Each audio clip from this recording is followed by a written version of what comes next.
Hi, Spots and Cheap Pops. You're on the air. That segment was damn near perfect, Vadidad. The Yes. segment was brilliant. With a very, not too big, about 110-pound exception, lighting sage and taking liberties with a professional wrestler in the ring. Why in the blue hell was Travis Scott there? Oh, he's really popular. He's one of the biggest rap stars in the world. He's going to get more eyes on your product. Yeah, I get that. But he took away so much from that segment. We needed to see that 110-pound jack off drinking and just staring with a fake championship belt like a common idiot Mark in the front row, sipping on his drink, looking around like he's a badass. You're a 110-pound pussy, bud, and your name is stupid. Get a cool moniker.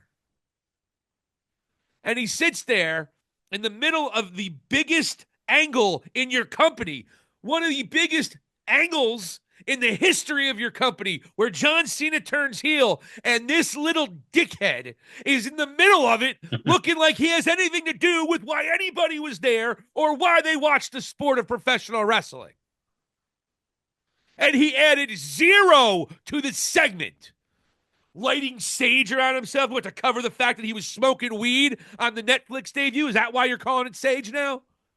Oh, he started lighting sage. You don't smoke sage, folks. He was smoking when he came down with Jey Uso. So they changed it to sage so it could cover maybe their tracks. Is that why they're having him do that? Because it's stupid if that's his gimmick.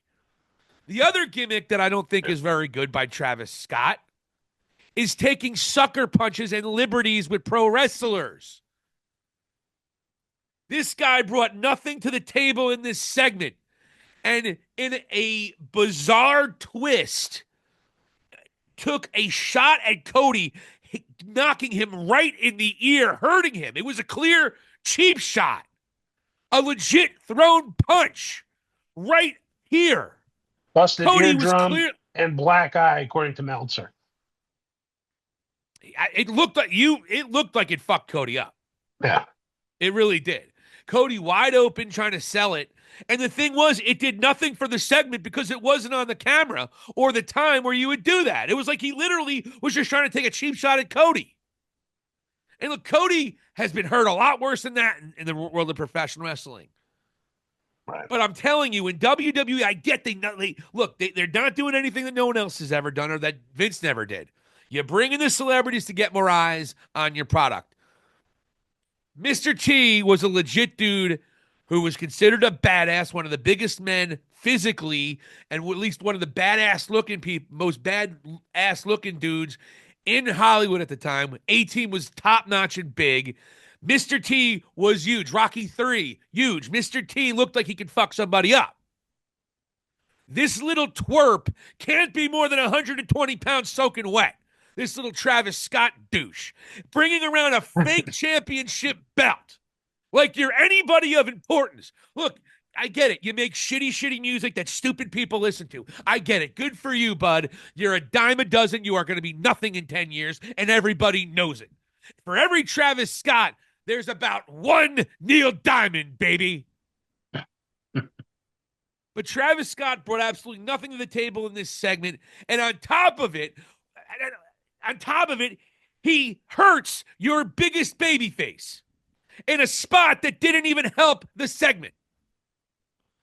And you do it for money. I get it. You could have put him. He could have came down in anyone's entrance. He could have came down with CM Punk. Could have came down with Cena. Could have came down with Damian Priest. Hell, he could have came down with Seth Rollins. No one would have given a shit. You would have gotten his fucking 2-minute clip on whatever stupid social media this son of a bitch has. Whatever this talentless hack douche who has no business being in a wrestling ring, this Travis Scott character, you could have had him come down with anybody and you'd still get as many eyes of his ridiculous half-wit fans that think his music is any good. You'll still see it if he comes down with Damian Priest or if he's sitting there just drinking something, trying to look like he's hard. Method Man called. He said, get a real sack, you douche. Fuck.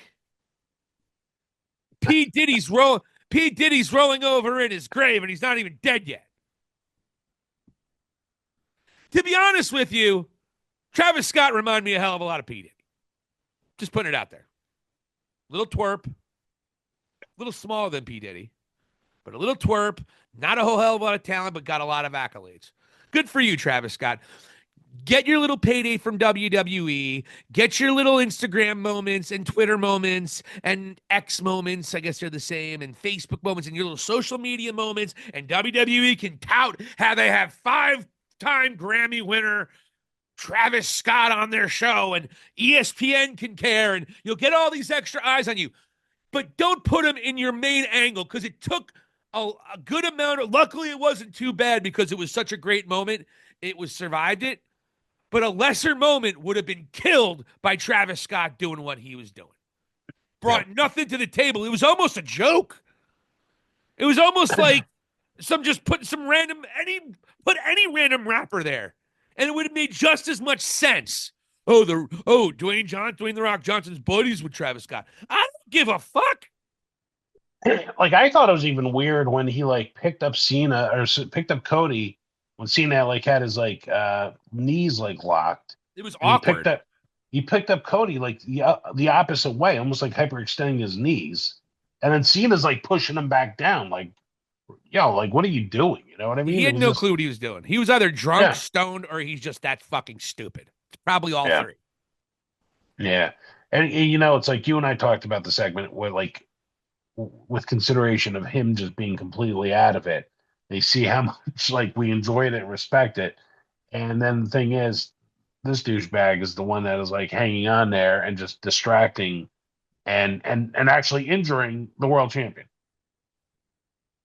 I'm sure Cody will be fine. Like I said, he's been hurt a lot worse, but the fact that you have an amateur doing amateur things and hurting your talent, that's something that I hope is addressed. And the bigger thing is here, he's been trying to wrestle. He's going to try to wrestle. He's been taking wrestling lessons. That little douche.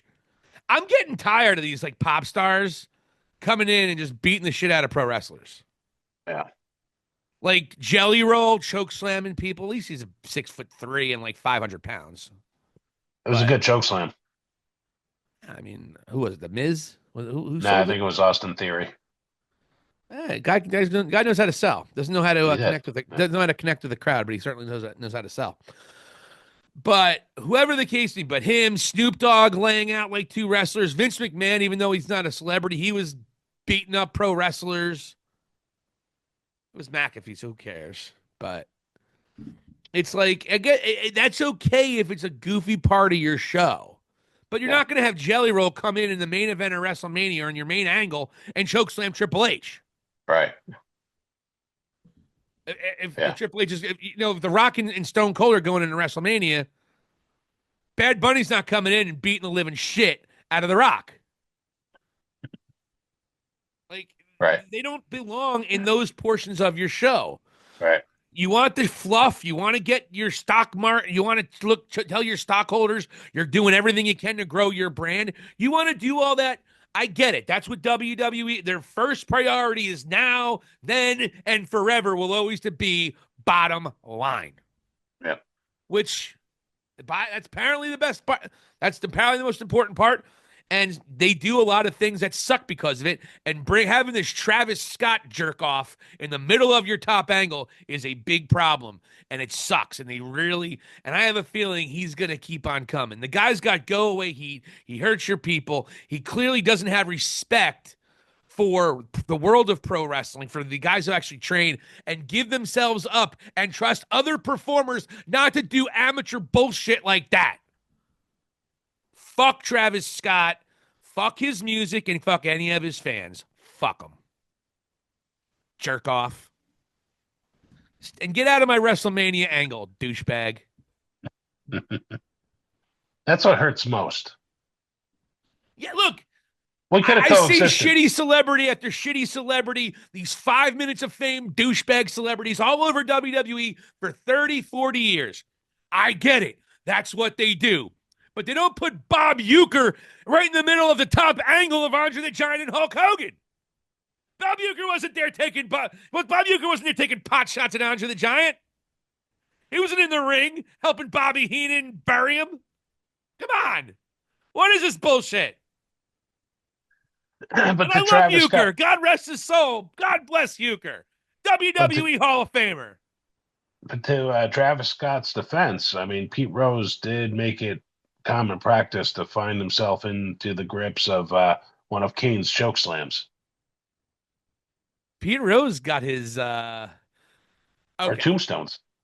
None of them were the top angle in the sport at the time. And Pete Rose never, except for one time, many years later, after Kane was already a what have you, Pete Rose, I think, finally got his revenge like 8 years later. He did. But it wasn't a part of the storyline of Kane versus The Undertaker. It wasn't like Pete Rose played any part of that. Kane tombstoned him. Out goes Pete Rose. And Pete Rose did a great job of cutting a promo on how shitty the Red Sox were. It was before they won a world championship.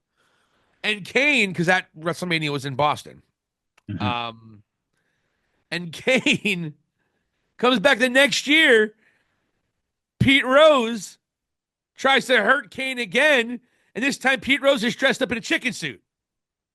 And he gets tombstoned again. But neither time did they have any bearing on the storyline or the match that Kane had at WrestleMania. This jerk-off took a pot shot that wasn't even seen. It wasn't supposed to happen. I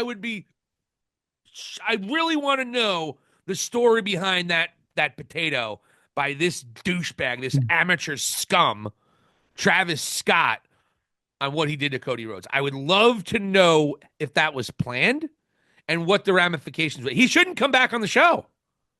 He should not come back on the show. And if you do, you get him in there, and see, no one would have the balls in WWE to hurt him. Nobody would have the balls to do a Rick Rude or a Roddy Piper or one of these guys who, if any kind of a newcomer came in, Dr. Dave Schultz, anytime a newcomer came in and tried to show disrespect to the world of professional wrestling, they took care of business. I hope someone has the balls to do that in WWE. I really do. I hope it's CM Punk. I hope CM Punk legitimately hurts Travis Scott. I hope somebody does. Like a punch right in his face, a real hard punch in his face, and he'll have to take it like a little bitch, like that stupid YouTuber. And you know what would be great? Like, after that happens between Scott and Punk, in about like 8 months when things get stale, they can show the security footage from that. Aw, poor Matt and Nicholas Jackson. Leave them alone. You know Fuck those what? guys. We're having a great podcast, and you got to bring up that shit. Fuck those guys. There's a rumor they won Vladi Dottie of Absolute Worst. Oh. They'll be coming out sometime in the next week or two, folks. Don't you worry. Yeah. 4th annual Vladi Dotties. Thank you so much for watching High Spots and Cheap Pops. For Vladi Dottie, this is Silicon Steve Alley. Hit the subscribe button and let us know what you think. Thank you for watching, and here endeth the lesson.